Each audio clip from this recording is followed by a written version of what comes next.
NASA दोबारा चांद पर मनुष्य भेजने की तैयारी कर रहा है। ऐसा प्लान है कि 2024 तक चांद पर पहली महिला और अगला पुरुष भेजना है। नासा के इस प्रोग्राम का नाम है आर्टेमिस। इस बार चांद पर सिर्फ पैर रखने नहीं जा रहे, इस बार पैर जमाने का इरादा है। आर्टेमिस प्रोग्राम के लिए जिस रॉकेट का इस्तेमाल होगा उसका नाम है space launch system, short form SLS। Launch के बाद ये अब तक का सबसे ताकतवर रॉकेट साबित होगा, लेकिन इस लॉन्च से पहले इसके कई टेस्ट होने बाकी हैं। 16 जनवरी 2021 को SLS के इंजन की टेस्ट फायरिंग हुई। इसमें 4 RS-25 इंजन लगे हुए थे। रॉकेट के चारों इंजन को वैसे ही फायर किया गया जैसे वो असल लॉन्च के वक्त होंगे। कायदे से इंजन को 8 मिनट तक चलना चाहिए था, लेकिन 1 मिनट पूरा होने से पहले ही इन्हें रोकना पड़ा। इससे आर्टेमिस प्रोग्राम लेट भी हो सकता है।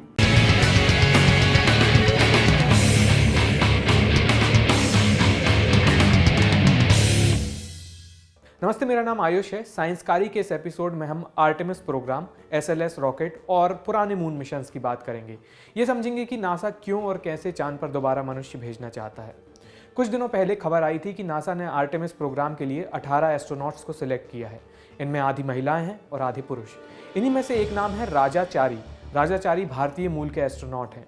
इनका नाम सामने आने के बाद भारत में ये मिशन चर्चा में आ गया। अभी ये मिशन दोबारा चर्चा में है, रॉकेट के टेस्ट और उसमें आने वाली रुकावट के चलते। ऐसे बड़े स्पेस मिशन के 2 मेन हिस्से होते हैं। पहला होता है रॉकेट और दूसरा होता है स्पेसक्राफ्ट। स्पेसक्राफ्ट रॉकेट के ऊपर लगा होता है। रॉकेट का काम ये होता है कि वो स्पेसक्राफ्ट को ले जाकर अंतरिक्ष में छोड़ दे। सबसे ज़्यादा ऊर्जा पृथ्वी के गुरुत्वाकर्षण से बाहर निकलने में ही खर्च होती है, इसलिए रॉकेट मिशन का सबसे बड़ा हिस्सा होता है। स्पेसक्राफ्ट को पृथ्वी की कक्षा यानी पृथ्वी के ऑर्बिट में छोड़ने के बाद रॉकेट नीचे आ जाता है। आगे का रास्ता स्पेसक्राफ्ट अकेले तय करता है। आर्टेमिस प्रोग्राम में इस्तेमाल होने वाले रॉकेट का नाम आपको पहले बता चुके हैं, SLS, स्पेस लॉन्च सिस्टम। इसके ऊपर लगे स्पेसक्राफ्ट का नाम है ओरायन स्पेसक्राफ्ट। SLS रॉकेट में बीच में एक मोटी सी कोर स्टेज होगी, एक बीच में मोटा सा रॉकेट होगा और साइड में 2 छोटे छोटे रॉकेट बूस्टर्स लगे होंगे। आर्टेमिस के पहले मिशन लॉन्च के वक्त SLS लगभग 88 लाख पाउंड का थ्रस्ट पैदा करेगा। इतना बल आज तक किसी रॉकेट में नहीं देखा गया। SLS रॉकेट ओरायन स्पेसक्राफ्ट को पृथ्वी के गुरुत्वाकर्षण से बाहर निकालने में मदद करेगा। ओरायन स्पेसक्राफ्ट में बैठकर एस्ट्रोनॉट्स चांद की तरफ जाएंगे, लेकिन ये स्पेसक्राफ्ट चांद की सतह पर लैंड नहीं करेगा। चांद से पहले भी एक पड़ाव है, गेटवे। ये आर्टेमिस प्रोग्राम का तीसरा अहम हिस्सा है। जैसे इंटरनेशनल स्पेस स्टेशन पृथ्वी की परिक्रमा करता है, वैसे ही गेटवे नाम का एक स्टेशन चांद की कक्षा में परिक्रमा करेगा। ये इंटरनेशनल स्पेस स्टेशन की तुलना में काफ़ी छोटा होगा, लेकिन ये लंबे वक्त तक चांद पर इंसानी मौजूदगी बनाए रखने के लिए ज़रूरी सपोर्ट देगा। एस्ट्रोनॉट्स को ले जाने वाला ओरायन स्पेसक्राफ्ट पहले गेटवे में डॉक करेगा, यानी वो गेटवे के साथ जाकर जुड़ जाएगा। फिर एस्ट्रोनॉट्स ओरायन से निकलकर गेटवे में दाखिल होंगे। वो चांद की परिक्रमा कर रहा होगा उस वक्त। गेटवे में ह्यूमन लैंडिंग सिस्टम्स लगे होंगे, वो वाहन होंगे। इनमें बैठकर एस्ट्रोनॉट्स चांद की सतह पर लैंड करेंगे और इसी की मदद से वापस भी आएंगे। चांद से लौटते वक्त एस्ट्रोनॉट्स दोबारा गेटवे में आएंगे। यहाँ से वो अपने ओरायन स्पेसक्राफ्ट में बैठेंगे और वापस पृथ्वी की तरफ आएंगे।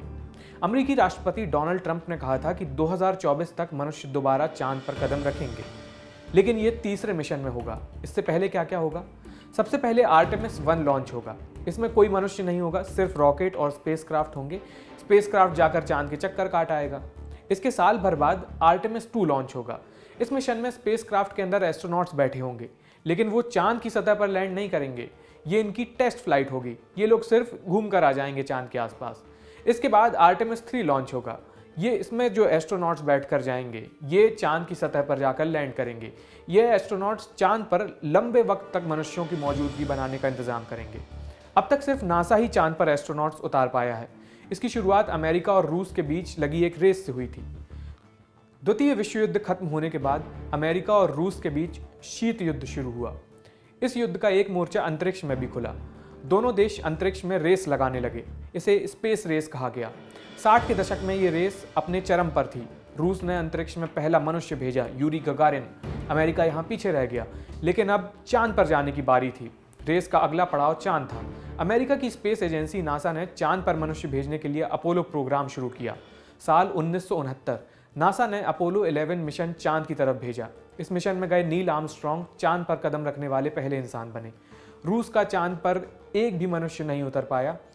नासा के 5 और अपोलो मिशन चांद पर एस्ट्रोनॉट्स को लेकर गए। अमेरिका ने चांद पर कुल 12 लोग उतारे। और इसके बाद नासा ने चांद पर लोगों को भेजना बंद कर दिया, क्योंकि ये एक रेस थी और अब रेस में कोई बचा नहीं था। 1972 में आखिरी बार किसी मनुष्य ने चांद पर कदम रखा। अपोलो 17 इस प्रोग्राम का आखिरी मिशन था। अपोलो के 50 साल बाद अब आर्टेमिस प्रोग्राम अमेरिकी एस्ट्रोनॉट्स को चांद पर ले जाएगा। अपोलो एक ग्रीक देवता का नाम है, प्रकाश, कविता, नृत्य, संगीत, चिकित्सा, भविष्यवाणी और खेल के देवता। ग्रीक माइथोलॉजी में आर्टेमिस अपोलो की जुड़वा बहन और चांद की देवी है। आर्टेमिस प्रोग्राम में जाने वाले मनुष्य चांद के अनछुए हिस्सों में जाएंगे। इनमें से चांद का दक्षिणी ध्रुव भी होगा, जिसे साउथ पोल कहते हैं, जहां पहले कोई नहीं गया। चांद पर पहुंचने के बाद क्या होगा? नासा की वेबसाइट में 4 पॉइंट लिखे हैं। पहला, पानी और दूसरे अहम संसाधनों की तलाश शुरू होगी। ऐसे संसाधन जिनका इस्तेमाल कर लंबे वक्त तक चांद पर डेरा जमाया जा सके। दूसरा, चांद के कई रहस्यों से पर्दा उठाने की कोशिश करेंगे साइंस के जरिए, जिससे हम अपने ग्रह और ब्रह्मांड के बारे में अपनी समझ दुरुस्त कर सकें। तीसरा, पृथ्वी के अलावा किसी जगह पर रहना सीखेंगे बाहर अंतरिक्ष में। यह भी सीखेंगे कि अंतरिक्ष में बाहर कैसे काम चलाया जा सकता है कम में। चौथा, इसके साथ वो टेक्नोलॉजी भी टेस्ट हो जाएंगी जो एस्ट्रोनॉट्स को मंगल पर भेजने के लिए ज़रूरी है। मंगल जाने के लिए और लौट कर आने में कम से कम 3 साल का वक्त लग सकता है। चांद वाले मिशन में मंगल मिशन की प्रैक्टिस हो जाएगी। पहले ऐसी उम्मीद थी कि आर्टेमिस 1 साल 2021 में लॉन्च हो जाएगा, लेकिन अब इस इंजन टेस्ट में आने वाली रुकावट के बाद ये लेट हो सकता है। इस हिसाब से आर्टेमिस 3 अपनी 2024 वाली डेडलाइन मिस कर जाएगा। अमेरिका में राष्ट्रपति बदलने के बाद आर्टेमिस मिशन की डेडलाइन और आगे बढ़ सकती है।